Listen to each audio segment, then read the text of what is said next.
이 시간 우리 장명규 목사님 오늘 주시는 말씀, 우리 본문 말씀 같이 한번 읽도록 하겠습니다. 창세기 22장 1절에서 8절까지 말씀입니다. 창세기 22장 1절에서 8절까지 말씀 찾으셔서 우리 한 절씩 교독하도록 하겠습니다. 1절 말씀 제가 먼저 읽겠습니다. 그 일 후에 하나님이 아브라함을 시험하시려고 그를 부르시되 아브라함아 하시니 그가 이르되 내가 여기 있나이다. 2절 여호와께서 이르시되 내 아들 내 사랑하는 독자 이삭을 데리고 모리아 땅으로 가서 내가 너에게 일러준 한 산 거기서 그를 번제로 드리라.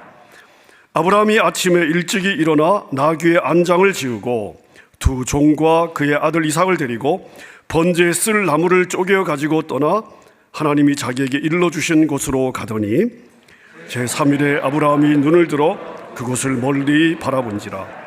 이에 아브라함이 종들에게 이르되 너희는 나귀와 함께 여기서 기다리라.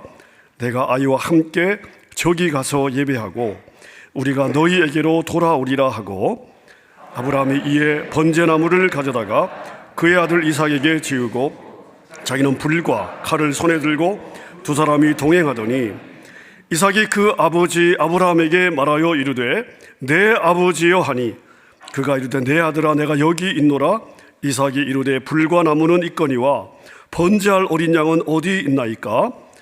아브라함이 이르되 내 아들아 번제할 어린 양은 하나님이 자기를 위하여 친히 준비하시리라 하고 두 사람이 함께 나아가서 아멘. 빛의 교회 섬긴 우리 장명규 목사님 잘 지내고 있는 거죠? 네. 오늘 귀한 말씀, 또 우리 본문의 말씀을 가지고 하나님의 은혜라는 제목으로 귀한 말씀 증거해 주시겠습니다. 우리 장명규 목사님 박수로 한번 축복하겠습니다.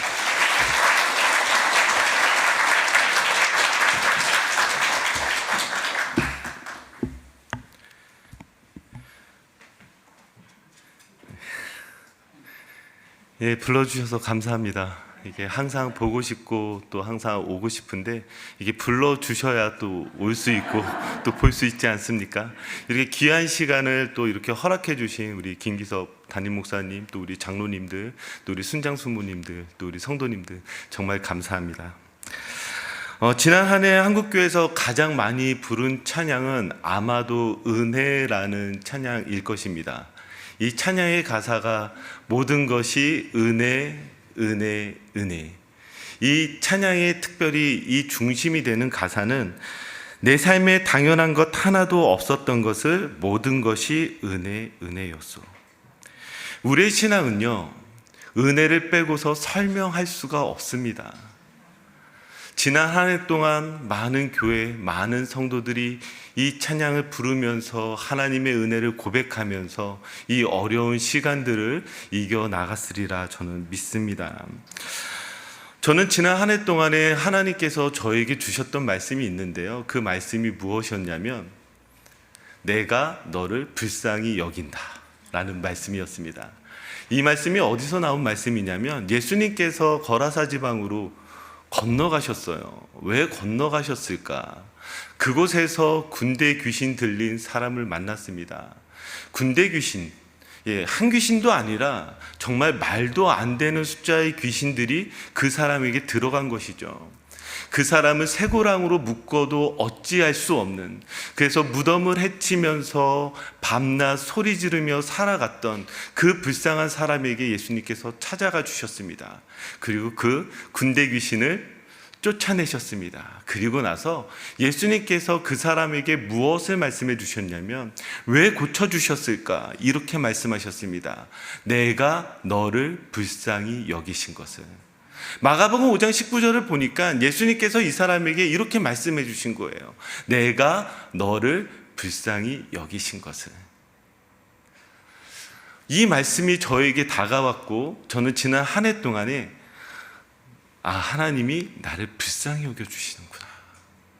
내가 교회를 개척할 수 있었던 것도, 또 교회를 위해서 사역할 수 있었던 것도, 아니 내 삶의 모든 순간순간들이 내가 한 것이 아니라 하나님이 나를 불쌍히 여겨주셔서, 하나님이 나를 불쌍히 여겨주셔서 이렇게 인도해 주셨구나. 오늘 이 시간 혹시 지난 한 해 동안에 너무 힘드셨거나 어려우셨거나 아니면 어쩌면 이렇게 군대 귀신 들린 사람과 같이 인생에서 절망을 경험하고 계신 분들이 계시다면 우리 예수님께서 이렇게 말씀해 주십니다. 내가 너를 불쌍히 여기노라. 자, 우리 그러면 같이 이 은혜를 생각하면서 오늘 말씀으로 돌아가 보도록 할까요? 우리는 지금 성경에서 가장 중요한 사건을 보게 됩니다. 그런데 이 사건이 저희가 이해하기 참 어렵습니다. 왜냐하면 아브라함의 사랑하는 독자 이삭을 번제로 바치라고 말씀하셨기 때문이죠. 세상에 어느 누가 자신의 사랑하는 그 자녀를 하나님 가운데 번제로 그냥 드리는 것도 아니라 손에 피를 묻히면서 그 아이를 하나님 가운데 드릴 수 있겠습니까? 그래서 이 본문은 저희가 이해하는 것이 쉽지가 않습니다. 그럼에도 불구하고 교회 역사 가운데서는 이 창세기 22장 이 이삭을 바치는 사건이 중요하게 여겨졌고 그리고 중요한 믿음의 고백으로 드려졌습니다. 그렇다고 한다면 저희는 이것이 무엇을 의미하는지를 좀 살펴볼 필요가 있을 것 같습니다. 자, 이 말씀이 무엇을 의미하는지 알아보시려면요, 먼저 1절 말씀을 보아야 합니다. 그 일 후에 하나님이 아브라함을 시험하시려고 그를 부르시되 아브라함 하시니 그가 이르되 내가 여기 있나이다. 자, 여기에 지금 하나님께서 이 이삭을 번제로 바치라고 하실 때에 왜 그렇게 하셨는가에 뭐라고 대답을 하고 있냐면 시험하시려고 그렇게 나와 있습니다. 그러면 이 시험은 도대체 무슨 의미일까요? 여기에 이 시험이라는 단어는 히브리어로 니사라는 단어입니다. 영어 성경을 보시면 이 니사라는 단어는 트라이얼 혹은 템테이션 혹은 테스트라는 단어로 번역이 되어지죠. 그런데 이 니사라는 단어가 하나님이 주어로 사용하게 되었을 때에는 어떤 뜻을 가지게 되냐면 무엇을 드러내다, 나타내다, 입증하다, 그런 뜻을 가지고 있습니다. 그러니까 여기에 지금 하나님이 아브라함을 시험하시려고 이렇게 부르셨을 때에는 어떤 뜻이 되겠어요? 하나님께서 아브라함을 통해서 무언가를 입증하고 드러내고 나타내려고 한다는 것을 알 수가 있습니다. 그래서 이 니사라는 단어를 가지고 좀 성경에 나와 있는 용례들을 찾아보면은요, 먼저 출애굽기 20장 20절입니다. 모세가 백성에게 이르되 두려워하지 말라. 하나님이 임하심은 너희를 시험하고 너희로 경외하며 범죄하지 않게 하려 하심이니라. 아멘. 여기에 이 시험하다라는 단어가 나오면서 어떻게 한다라고 말씀하시죠? 너희로 경외하고 범죄하지 않게 하기 위해서 너희를 시험한다라고 말씀하십니다. 신명기 8장 16절에서는요, 내 조상들도 알지 못하던 만나를 광야에서 내게 먹이셨나니 이는 다 너를 낮추시며 너를 시험하사 마침내 내게 복을 주려 하심이었느니라. 아멘. 여기 뭐라고 이야기하세요? 시험을 통해서 마침내 너에게 복을 주려 하신다라고 하고 있습니다. 그러니까 여기에 나와 있는 이 시험이 하나님이 주어로 사용하게 되면 우리에게 지금 두 가지 뜻을 말씀해 주고 있는데, 하나는 하나님을 경외하기 위해서, 또 다른 하나는 마침내 복을 주기 위해서라는 것을 알 수가 있다는 것이죠. 우리의 인생에서 시험이 찾아올 때에, 어려운 일이 찾아올 때에 여러분들이 이것을 하나님이 주어로 여러분들이 믿음의 고백을 하신다면 우리들의 인생에 어떤 일이 일어나는 거예요? 이것은 하나님을 경외하게 하고 마침내 우리에게 복을 주시기 위한 것이라는 것을 알 수가 있는 것이죠. 자, 그런데요, 그럼에도 이해가 되지 않는 것은 왜 하나님은 이삭을 바치라고 하셨을까요? 왜 하나님은 이삭을 바치라고 하셨을까요? 자, 이것을 알려면 시험에 주어지는 그 보상을 보면 그 시험의 의도를 알 수가 있습니다. 하나님께서 왜 이 시험을 하시는가, 이 시험 이후에 하나님께서 어떤 보상을 하시는지 한번 보도록 하겠습니다. 자, 먼저 우리 창세기 22장 12절입니다. 사자가 이르시되 그 아이에게 내 손을 대지 말라. 그에게 아무 일도 하지 말라. 내가 내 아들 내 독자까지도 내게 아끼지 아니하였으니 내가 이제야 내가 하나님을 경외하는 줄을 아노라. 여기에서도 뭐라고 이야기하고 계세요? 내가 하나님을 경외하는 줄 아노라 그러면서 지금 이 시험에 대한 보상을 말씀하십니다. 자, 16절에서 18절입니다. 이르시되 여호와께서 이르시기를 내가 나를 가리켜 맹세하노니 내가 이같이 행하여 내 아들 내 독자도 아끼지 아니하였은즉 내가 내게 큰 복을 주고 내 씨가 크게 번성하여 하늘의 별과 같고 바닷가의 모래와 같게 하리니 내 씨가 그 대적의 성문을 차지하리라. 또 내 씨로 말미암아 천하 만민이 복을 받으리니 이는 내가 나의 말을 준행하였음이니라 하셨다 하니라. 아멘. 자, 여기에 내 아들 독자라도 아끼지 않았기에 하나님께서 이 보상으로 큰 복을 주고 내 씨가 크게 번성하여서 하늘의 별과 같고 바닷가의 모래와 같게 하고 또 대적의 성문을 취하는 그 놀라운 복을 말씀하셨어요. 자, 그런데 지금 하나님께서 이 시험 이후에 이렇게 내가 너에게 보상을 해줄게, 내가 너에게 이렇게 상을 줄게 그러는데 지금 이 상의 내용이요, 사실 이 22장에 처음 등장하는 것이 아니라 창세기 12장에서도 창세기 15장에서도 창세기 17장에서도 하나님께서 아브라함에게 이미 복을 주시기로 하셨던 그 약속이라는 말이죠. 자, 말씀 한번 보도록 하겠습니다. 창세기 12장 1절에서 3절을 보시면은요, 하나님께서 아브라함을 부르시면서 2절부터 내가 너로 큰 민족을 이루고 내게 복을 주어 내 이름을 창대하게 하리니 너는 복이 될지라. 너를 축복하는 자에게는 내가 복을 내리고 너를 저주하는 자에게는 내가 저주하리니 땅의 모든 족속이 너로 말미암아 복을 얻을 것이라 하신지라. 자, 창세기 15장 4절에서 6절을 보면은요, 여호와의 말씀이 그에게 임하여 이르시되 사람이 내 상속자가 아니라 내 몸에서 날짜가 내 상속자가 되리라 하시고 그를 이끌고 밖으로 나가 이르시되 하늘을 우러러 무뼈를 셀 수 있나 보라. 또 그에게 이르시되 내 자손이 이와 같으리라. 아멘.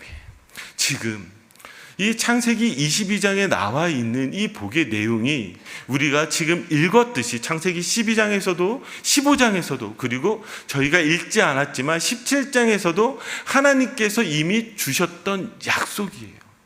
그러면 여기에서 우리가 알게 되는 것은 무엇입니까? 아브라함이 시험을 통과했기 때문에, 아브라함이 이 시험을 잘 치루었기 때문에 하나님께서 복을 주시는 것이 아니라 하나님께서 이미 복을 주시기로 약속하셨기 때문에, 그 복을 약속하셨기 때문에 다시 지금 이 복을 말씀하시는 것을 알 수가 있다라는 것이죠. 그러니까 지금 저희가 볼 때에 이 창세기 22장에서 하나님께서 아브라함에게 이삭을 바치라고 하는 이 사건은 지금 아브라함이 통과하느냐 통과하지 못하느냐의 그 문제가 아니라 하나님께서 이것을 통해서 무언가를 드러내고 나타내시려고 하는데, 이미 하나님께서 약속해 주셨던 그 놀라운 복을 어떻게 주시는지, 어떻게 이루시는지를 우리에게 말씀하시기 위한 것이라는 것이죠. 이것이 중요해요. 마치 자칫 이것이 시험을 통과해야 되는 문제라면 여러분들은 다 자녀 바치셔야 돼요. 여러분들은 어쩌면 집안에 있는 모든 재산을 다 하나님께 바치셔야 돼요. 여러분 그러실 수 있으세요? 한 명도 아멘을 안 하셨어요. 이 말은 그럴 수 없다라는 것이죠. 그런데 우리 하나님이요, 그런 하나님이 아니세요. 내게 지금 그것을 말씀하시는 것이 아니라 지금 이 복을 주시기 위해서 이것을 드러내고 나타내시기 위한 것임을 알 수가 있습니다. 자, 그래서 이것을 저희가 잘 이해하려면 어디 말씀으로 들어가야 되냐면 신약 말씀으로 들어가야 됩니다. 이 본문을 가지고 히브리서와 로마서는 다시 한번 이 사건에 대해서 이야기하고 있는데요. 먼저 우리 한번 히브리서 말씀 보도록 하겠습니다. 히브리서 11장 17절에서 19절입니다. 아브라함은 시험을 받을 때 믿음으로 이삭을 드렸으니 그의 약속들을 받은 자로 돼 그 외아들을 드렸느니라. 그에게 이미 말씀하시기를 내 자손이라 칭할 자는 이삭으로 말미암으리라 하셨으니 그가 하나님이 능히 이삭을 죽은 자 가운데서 다시 살리실 줄로 생각한지라. 비유컨대 그를 죽은 자 가운데서 도로 받은 것이니라. 아멘. 여기 이 히브리서를 보니까 이 사건에 대해서 두 가지를 이야기하고 있습니다. 첫 번째는 무엇이냐면 이 아브라함이 하나님께 약속을 받은 받았는데 그 약속이 누구로부터 이루어진다? 이삭을 통해서 이루어진다라는 약속을 받았어요. 그런데 그 다음의 내용이 중요합니다. 자, 19절을 보니까 이삭을 죽은 자 가운데서 다시 살리실 줄로 생각한지라. 지금 그가 이삭을 바치게 되는데, 이삭을 바칠 때 그가 어떤 믿음을 가지고 있었냐면 죽은 자를 살리시는 하나님을 믿었다라는 거예요. 자, 더 볼까요? 로마서도 지금 이와 똑같이 기록하고 있는데, 자, 로마서 4장 17절에서 18절입니다. 한번 히브리서 말씀을 기억하면서 한번 보시면 좋겠어요. 기록된 바 내가 너를 많은 민족의 조상으로 세웠다 하신 것 같으니 그가 믿은 바 하나님은 죽은 자를 살리시며 없는 것을 있는 것으로 부르시는 이시니라. 아브라함이 바랄 수 없는 중에 바라고 믿었으니 이는 내 후손이 이 같으리라 하신 말씀대로 많은 민족의 조상이 되게 하려 하심이라. 약속하신 그것을 또한 능히 이루실 줄을 확신하였으니 그러므로 그것이 그에게 의로 여겨졌느니라. 아멘. 여기에도 뭐라고 이야기해요? 17절을 보니까 하나님은 죽은 자를 살리시며 없는 것을 있는 것 같이 부르신대요. 그러니까 지금 이 초대교회 안에서, 신약교회 안에서 이 창세기 22장의 이 사건을 보면서 어떤 믿음의 고백들을 하고 있냐면 이런 믿음의 고백을 하는 거예요. 죽은 자를 살리시는 하나님, 그 약속을 이루시는데 그 약속 가운데서 무엇을 믿고 있냐면 죽은 자를 살리시는 하나님을 믿음으로 고백하고 있다는 거예요. 그러면 도대체 이것이 우리와 어떻게 연결이 될까? 그래서 로마서 4장 23절에서 25절에 이렇게 우리에게 말씀해 주고 있습니다. 그에게 의로 여겨졌다 기록된 것은 아브람만 위한 것이 아니요 의로 여기심을 받을 우리도 위함이니 곧 예수 우리 주를 죽은 자 가운데서 살리신 이를 믿는 자니라. 예수는 우리가 범죄한 것 때문에 내줌이 되고 또한 우리를 의롭다 하시기 위하여 살아나셨느니라. 아멘. 지금 무엇으로 연결이 되어지고 있냐면 지금 죽은 자를 살리시는 그 하나님을 믿음으로 고백하면서 이것은 지금 우리 주 예수 그리스도와 연결이 되어집니다. 어떻게 연결이 되어질까요? 우리 주 예수 그리스도께서 우리를 위하여 죽으셨고 우리를 위하여 살아나셨느니라, 그 믿음의 고백을 하고 있다라는 것이죠. 단순하게 이삭을 바치는 사건이 아니라 이 사건을 통해서 우리에게 이렇게 이야기해 주는 거예요. 너희들이 범죄함 때문에 죽게 되었지만 무엇이에요? 예수 그리스도가 너희를 위해서 죽으셨고 너희가 도저히 살 수 없는 사람이지만 예수 그리스도 때문에 살게 되었다라는 것을 믿음으로 고백하게 되는 거예요. 그러니까 우리에게 어떤 소망이 있는 거예요? 죽을 수밖에 없는 인생에 살 수 있는 인생이 되어졌어요. 죽음을 향해서 가는 그 인생이 생명을 향한 인생이 되어졌어요. 그래서 세상에서 그렇게 살던 내가 이제는 그 세상에서 죽고 하나님께 대하여 산 자가 되었노라라고 선포하는 것이 바로 우리에게 주시는 복음이라는 거예요. 이 복음은요, 이 시험을 통과하느냐 통과하지 않느냐의 싸움이 아니라 우리에게 그렇게 십자가로 구원하시겠다라고 약속해 주셨고 그 약속을 붙잡는 사람마다 무엇이에요? 다시 살아나는 그 놀라운 은혜, 그 부활의 영광을 주시겠다라고 우리에게 말씀하시는 것입니다. 사랑하는 성도 여러분, 여러분들은 예수 그리스도 때문에 살게 되신 분들입니다. 믿으십니까? 여러분들은 세상에서 죽으신 분들이에요. 죽을 수밖에 없는 인생에서 우리 주님이 다시 살게 해주셨다라는 것이죠. 이것을 더 명확하게 이야기하는 것이 본문에 나와 있습니다. 자, 창세기 본문으로 들어가면은요, 8절입니다. 아브라함이 이르되 내 아들아 번제할 어린 양은 하나님이 자기를 위하여 친히 준비하시리라고 두 사람이 함께 나아가서, 지금 이삭이 아버지 아브라함에게 물어보았습니다. 번제할 어린 양은 어디 있습니까? 그러니까 여기에서 아브라함이 이렇게 고백합니다. 번제할 어린 양은 하나님이 자기를 위하여 친히 준비하시리라. 자기를 위하여 준비하시리라? 뭔가 말이 이상한 것 같아요. 그러면 하나님이 어떻게 친히 준비하셨을까? 이 준비하다라는 단어가 사실은 반복적으로 이 22장에 쓰여졌는데요. 어디에 쓰여졌냐면 14절입니다. 아브라함이 그 땅 이름을 여호와 이레라 하였으므로 오늘날까지 사람들이 이르기를 여호와의 산에서 준비되리라 하더라. 아멘. 여기 뭐라고 이야기해요? 여호와 이레. 이 여호와의 이레의 뜻이 무엇입니까? 여호와의 산에서 준비되리라. 우리가 흔히 해석하듯이 하나님께서 준비하셨어 라고 말하지만 사실 정확한 번역은 무엇이냐면 여호와의 산에서 준비되리라.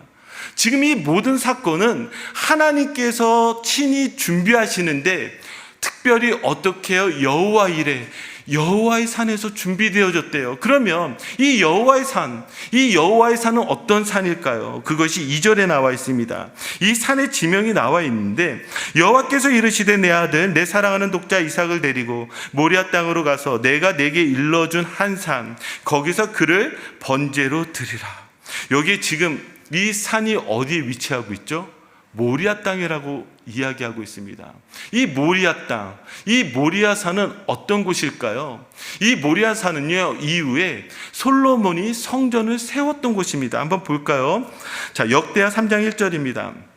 솔로몬이 예루살렘 모리아산에 여호와의 전 건축하기를 시작하니 그곳은 전에 여호와께서 그의 아버지 다윗에게 나타나신 것이요 여부스 사람 오르난의 타작마당에 다윗이 정한 곳이라. 여기 뭐라고 이야기하고 있죠? 솔로몬이 예루살렘 모리아산에 여호와의 전을 건축하기를. 지금 단순하게 성경은 이 모리아 산에서 이삭을 번제하는 한 사건으로 이야기하지 않고 여기에서 이제 무엇으로 연결을 하고 있냐면 솔로몬이 성전을 짓는 것으로 연결하고 있습니다. 자, 이 성전으로 연결이 되어지면서 어디와 연결이 되어지는 줄 아십니까? 한번 볼까요? 요한복음 2장 19절에서 21절입니다. 예수께서 대답하여 이르시되 너희가 이 성전을 헐라 내가 사흘 동안에 일으키리라. 유대인들이 이르되 이 성전은 46년 동안의 지었건을 내가 3일 동안에 일으키겠느냐 하더라. 그러나 예수는 성전된 자기 육체를 가리켜 말씀하신 것이라. 죽은 자 가운데서 살아나신 후에야 제자들이 이 말씀하신 것을 기억하고 성경과 예수께서 하신 말씀을 믿었더라. 아멘.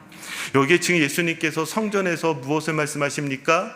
지금 이 성전을 헐라고 말씀하십니다. 그러면 내가 3일 동안에 이 성전을 다시 일으켜 세우겠다라고 말씀하시는 것이죠. 어느 누구도 믿지 않았어요. 그런데요, 이 성전은 누구를 가리키죠? 예수님 자신을 가리킨다라고 말씀하십니다.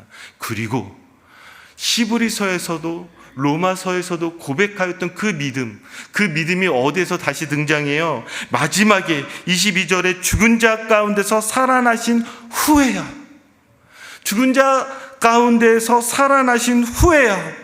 그러니까 지금 이 단순하게 이삭을 바치는 사건이 아니라 하나님은 이것을 통해서 예수 그리스도를 통해서 어떻게 우리를 구원하실지, 우리를 어떻게 죽음 가운데서 살리실지 그것을 보여주고 있는 것이 바로 이 창세기 22장의 내용이라는 것이죠.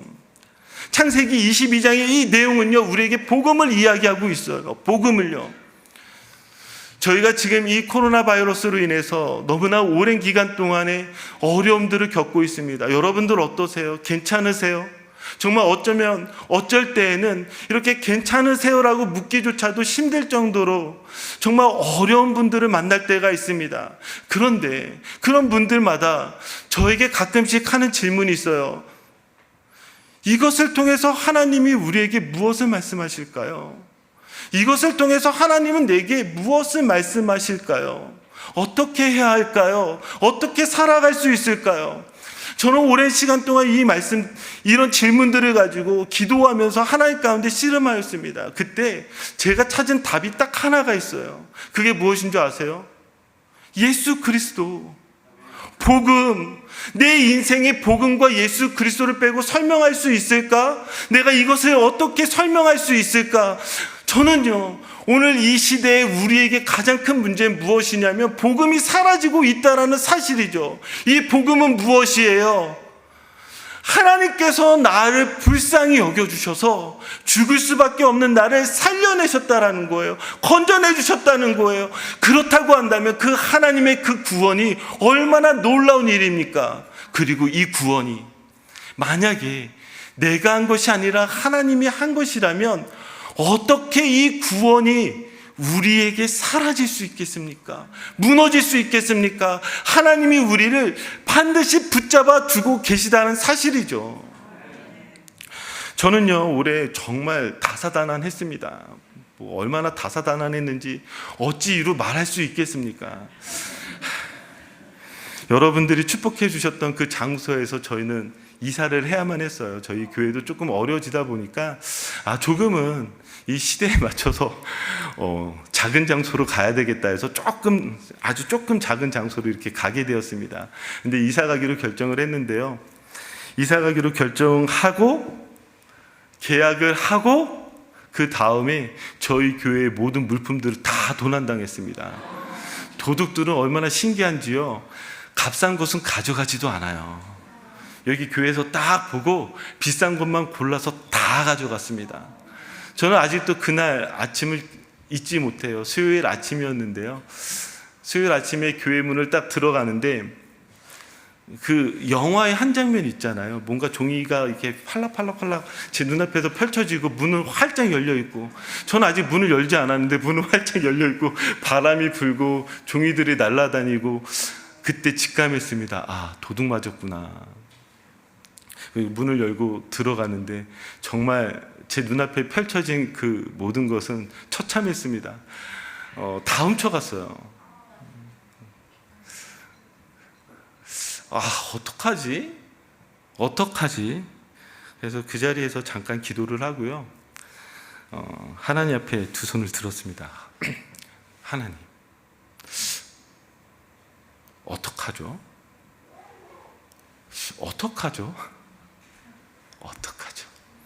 그때 저에게 주셨던 이 말씀이 생각이 났어요. 내가 너를 불쌍히 여기노라. 그러면 이런 생각이 들어야 되잖아요. 하나님, 저를 불쌍히 여기신다면서요. 불쌍히 여기면 누가 거기다 뭘 갖다 줘도 시원찮을 판에 이것까지 가져가시면 어떡합니까? 이것까지 가져가시면 어떡합니까? 이래야 되잖아요. 그런데요, 내가 너를 불쌍히 여기노라, 이 말 한마디가요, 저를 살렸습니다. 이 말씀 한마디가 저를 살렸습니다. 저는요, 안 울었어요. 웃었습니다. 왜요? 하나님이 어떻게 일하시는지 봐야 되겠구나. 지금 내가 할 것은 이 말씀과 같이 하나님 앞에 항복해야 되겠구나. 그리고 그 자리에서 다시 기도하기 시작했습니다. 하나님, 아무것도 할 수 없습니다. 이제 하나님이 일해 주셔야 되겠습니다. 하나님이 일해 주셔야 되겠습니다. 정말 놀랍게요, 하나님이 일하시기 시작하셨습니다. 제 마음 가운데 있었던 이 코로나 바이러스로 인해서 생겨졌던 그 어려움들, 또 제 마음 가운데 힘들었던 것들, 상처들 하나하나 하나님께서 치유하기 시작하셨어요. 여러분 어떠세요? 제가 불쌍해 보여요? 불쌍해 보이나요? 아니요, 하나님이 다 역전시켜 주셨어요. 제가 기도하지 않은 것까지도 하나님께서 하나하나 다 바꿔주셨어요. 제가 했을까요? 제 능력으로요? 아니요, 저는 할 수 없었어요. 하나님께서 하셨어요. 하나님께서 이끌어 주셨어요. 자, 이 말씀 한번 보세요. 로마서 5장 6절 8절인데요. 우리가 아직 연약할 때의 기약대로 그리스도께서 경건하지 않은 자를 위하여 죽으셨도다. 우리가 아직 죄인 되었을 때에 그리스도께서 우리를 위하여 죽으심으로 하나님께서 우리에 대한 자기의 사랑을 확증하셨느니라. 이게 뭐라고 이야기하고 있어요? 우리가 아직 연약할 때에, 우리가 아직 죄인 되었을 때에 누가 우리를 위해서 죽으셨어요? 그리스도께서 우리를 위해서 죽으셨단 말이죠. 그러면 하나님이 나를 사랑한다라고 말씀하셨을 때에 그 사랑의 약속은 무엇을 가지고 이야기하시냐면 예수 그리스도를 가지고 이야기하는 거예요. 얘야, 내가 너의 인생을 반드시 책임질 건데 내가 무엇으로 약속하냐면 예수 그리스도의 십자가를 걸고 약속한다라고 말씀해 주시는 거예요. 그렇다고 한다면 내 인생이 예수 그리스도의 그 십자가, 그 사랑을 가지고 내가 살아가게 된다면 여러분, 그 사람의 인생에 실패가 있습니까? 절망이 있습니까? 아니요. 우리 하나님이요, 예수 그리스도 때문에 반드시 나를 살리실 거예요. 그거 믿음으로 고백하게 되는 것이 바로 복음인 거예요. 그것이 바로 복음이요. 왜 우리가 지금 이 시대에 가장 어려운 줄 아십니까? 이 복음이 사라지기 시작한 거예요. 우리 신앙의 선배들은요, 늘 교회 가운데 이 찬양이 울려 퍼지곤 했습니다. 나 같은 죄인 살리신, 나 같은 죄인 살리신. 여러분, 이 찬양의 고백을 하신 지가 얼마나 되셨습니까? 우리가 이 연말 특세 가운데 이 자리에 함께 모이게 되어졌는데, 이 연말 특세 가운데에서 우리의 기도의 시작은 어디에서부터 시작되어져야 되냐면, 하나님 나 불쌍히 여겨주세요. 난 여전히 죄인이고, 나는 여전히 연약하고, 나는 여전히 부족하고, 하나님이 나를 살리시지 아니하시면, 하나님이 나를 도우시지 아니하시면 나는 하나님 도저히 이 땅 가운데 살 수가 없는 사람입니다. 하나님 제발 나 좀 살려주세요. 이게 사실은 우리들의 시작 아니겠어요? 저는요, 이렇게 기도하는 기도가 하나님께서 반드시 들어주는 기도라 저는 믿습니다. 한번 여기 계신 분들 한 분 한 분 다 붙잡고 물어보세요. 그 우리의 신앙의 삶들을 살아본 모든 사람들의 인생에 이 고백이 다 있어요. 하나님 저 좀 살려주세요. 죽을 것 같아요. 여기서 도저히 벗어날 수 없어요. 하나님 저 좀 제발 살려주세요. 우리 하나님이요, 예수 그리스도를 걸고 내게 약속하셨기 때문에 나를 반드시 살리시리라 믿습니다. 자, 그래서 마지막 이 말씀 읽겠습니다. 로마서 8장 37절 39절입니다. 그러나 이 모든 일에 우리를 사랑하시는 이로 말미암아 우리가 넉넉히 이기느니라.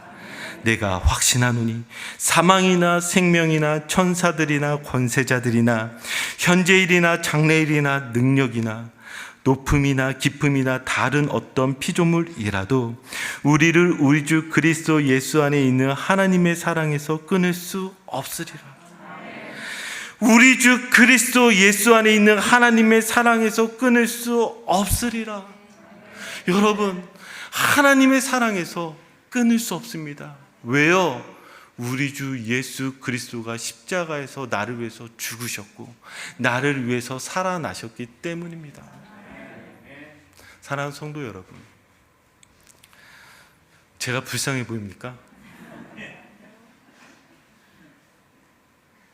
여러분들은 불쌍하십니까? 여러분 혹시 여전히 무너진 마음들을 가지고 계시다면 이 시간에 이 말씀으로 축복합니다. 우리 하나님이요, 예수 그리스도를 걸고 약속하셨습니다. 반드시 너를 살리시겠다고.